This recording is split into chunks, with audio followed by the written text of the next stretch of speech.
Leo DiCaprio and Tom Cruise sat on opposite ends of a leather couch, a sleek black coffee table between them.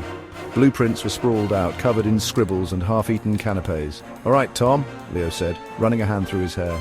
"We're really doing this? Stealing a rocket?" Tom, ever the daredevil, grinned. "Why not, Leo? Life's too short for boring," says the guy who climbed the Burj Khalifa for a movie stunt, Leo muttered. Tom chuckled, then pointed a finger at the blueprint. "Now, about this security guard." The rocket stood gleaming in the moonlight, a beacon of their audacious dream. Tom, in true Mission Impossible style, was rappelling down from the ceiling of the hangar. Leo, meanwhile, was attempting to hotwire a golf cart. "Seriously, Tom, you had to park the getaway car this far?" he hissed, struggling with the wires. Suddenly a hand clapped on Leo's shoulder. He spun around to see a very startled security guard. The guard, mouth agape, could only stammer, "Mr. DiCaprio, what are you—" Tom, having just reached the ground, had thrown a half-eaten energy bar across the hangar.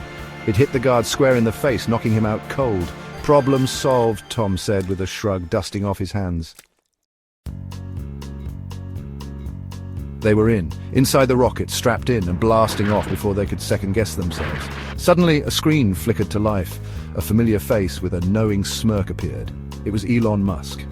"Well, well, boys," Musk drawled, "going for a little joyride?" Tom laughed nervously. "You could say that, Elon, just borrowing it for a spin." Elon raised an eyebrow. "With all due respect, Tom, borrowing is what you do with a cup of sugar. This is grand theft." "Rocket?" Leo, ever the charmer, jumped in. "Elon, listen, we can make this worth your while. Imagine the publicity. DiCaprio and Cruise, first civilians to joyride in space, thanks to Elon Musk's generosity."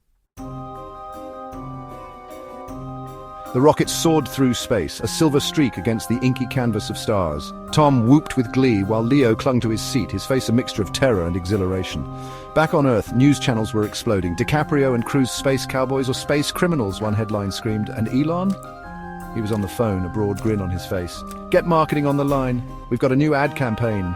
As for Leo and Tom, they were too busy marveling at the universe to worry about earthly concerns.